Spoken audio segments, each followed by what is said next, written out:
I love to talk to you guys about living a life without the captivity of guilt and regret, so that you can use your self-worth to live an empowered, independent, and free life.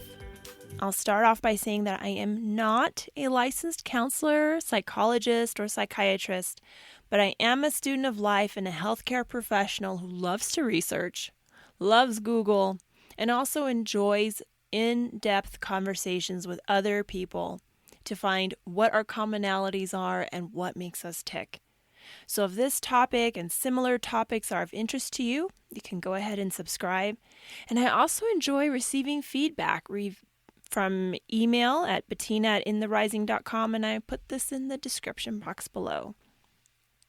So welcome to episode 6. This is the second in a little mini series I'm creating of what does self look like. Did I say that right? Self-love look like. What does self-love look like? So in the show notes, you'll see that all steps are written out, and this was a podcast from earlier. And what I really like and why I made these mini steps is that you can skip around and just listen to what is most relevant to you. Take what you like, leave behind what you don't. What matters to you is what matters to you. You don't have to go through the whole thing. So today's episode, I'll discuss number 2 of those 7 steps of self-love.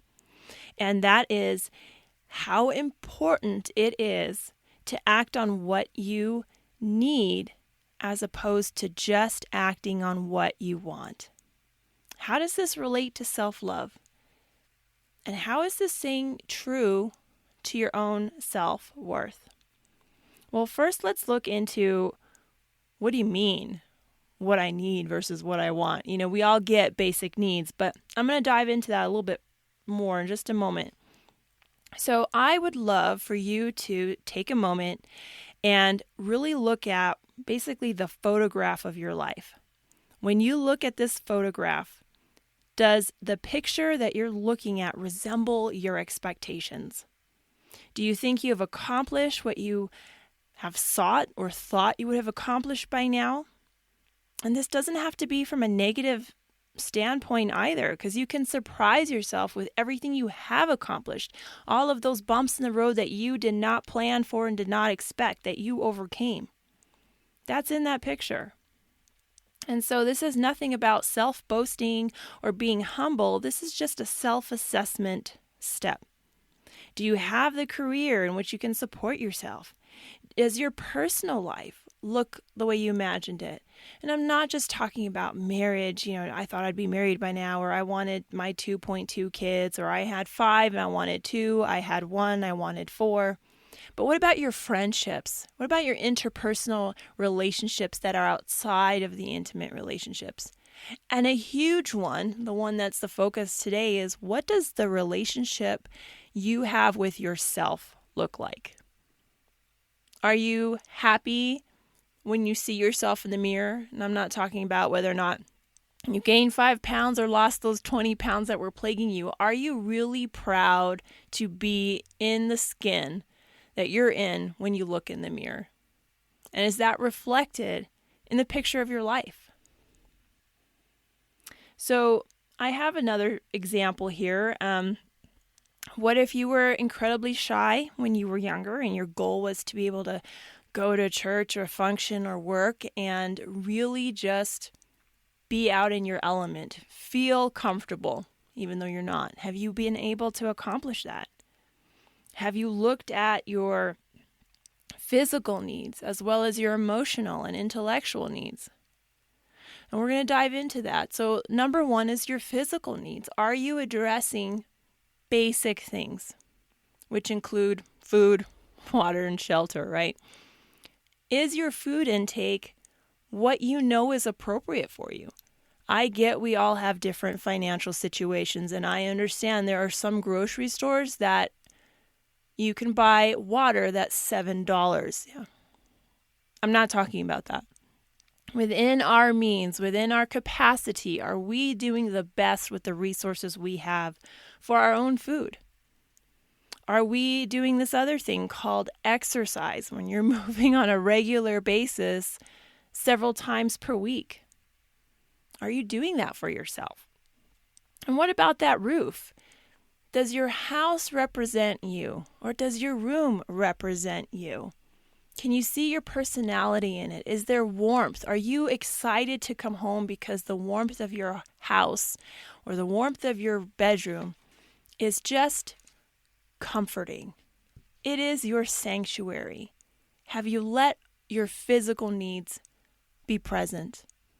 And when we're not paying attention to our physical needs, our body recovers, but then there's just this point in time when we start to gain more weight. This is not really healthy on all of our joints. Then we have more knee pain. Then we weigh another 50 pounds and then we can't exercise because we have so much knee pain from our weight in the first place. We have high blood pressure. We have high cholesterol. We're starting to spend more and more money and time at doctors' offices and for prescription medications because we're not addressing our physical needs. Now, I want a hamburger and some Doritos and Cheetos just as much as a lot of other people. And I'm all about moderation. I'm all about enjoying all of life. But Doritos and Cheetos for breakfast, lunch, and dinner or every single day, or for me, in my case, even several times a week, is not going to help my body feel its best. Then I need caffeine and all these other things to kind of come back up. And then I need stuff at night to come back down to go to sleep. So taking care of myself is the best thing I can do for myself. Taking care of our body from sleep to eat to our surroundings to the clothes to cleanliness is so vital. So number 2 addresses our emotional health. Are we looking at ourselves and even acknowledging that we have emotions? So many of us will suppress because we don't have time for that. I was so guilty in life of this one. What about the other things? Acknowledging other people's emotions. Are you doing things to better yourself, including journaling? It goes back to write it down. We hear it over and over how important it is to write things down, and that's because there's actual weight of your words. The pen leaves a mark. The pencil leaves lead on this paper. The paper weighs more after you're done with it than it does before. There's weight to your emotions, and when you don't let them out, they weigh on you, literally and figuratively. Are we using our past experiences to learn from? Are we going to therapy, or are we doing our own therapy by listening to podcasts? Are we doing our own therapy by moving our body and exercising a little bit, getting that energy out? Are we allowing ourselves to just be in a state of emotion that may not feel good, but we're not trying to run from it? And are we eyeing our emotions from the perception of learning, of how we tick, or are we just critically judging ourselves with everything? A statement I hear often is, I really hate this about myself. And you may not like a certain quality that you have, but every time you verbalize, and I believe this, I can't give you any proof, but I believe this, your body's listening to you. So when you say, I hate this about myself, your body just says hate and myself. Hate and myself. Our subconscious does so much. That reticular activating system, the RAS, when you're looking for a car, like I want to buy a Toyota Corolla, and suddenly everywhere is a Toyota Corolla. It's like they exploded.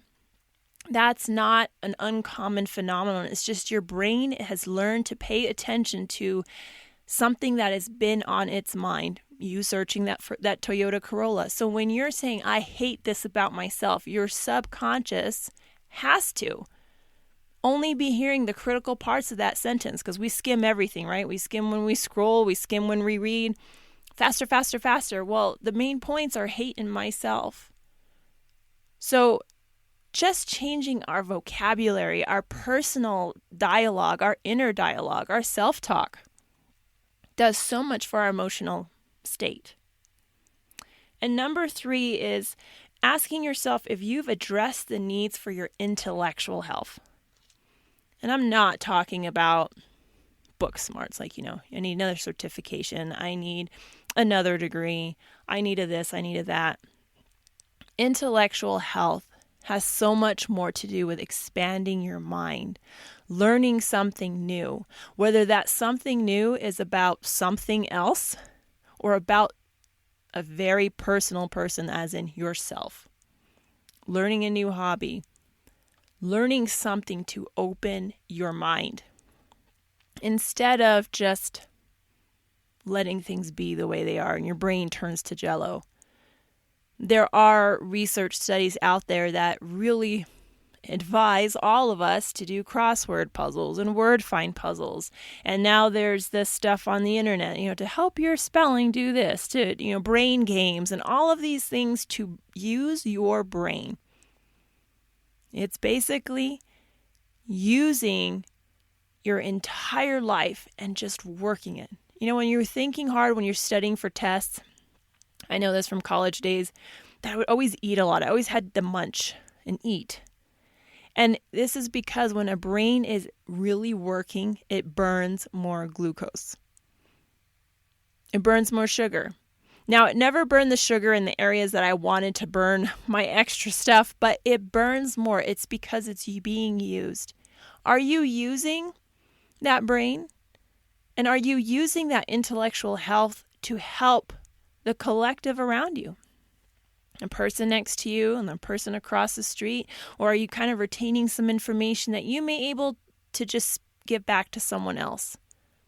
Sometimes what we learn in life, whether it's through an experience that was good or negative, sometimes that's not about us. It has more to do that when someone around us in our sphere of influence needs the information that we have, that we are able and capable to give that to them.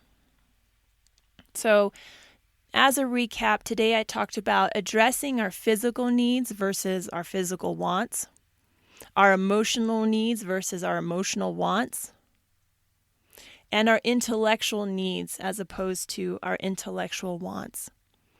And boiling it all down, needs versus wants, sometimes it's just boiling it down between what I want now and what I really want for later. There is a lot to be said about some delayed gratification. And in the book, The One Thing, which I've been talking about a lot on this podcast. This is a phenomenal book. If you would read one book, it would be The One Thing. And I'll have that also in the description box. But there was a study. You've probably seen it. It's pretty famous. I didn't even know the name of it for the longest time. But the point is, there were kids in this little room. Parents, of course, agreed.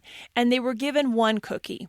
And if they could wait 15 minutes while the investigator or the researcher walked out, if they could wait that 15 minutes before they ate the cookie, they would get another cookie. They would get another snack. And, a lot of kids didn't pass that.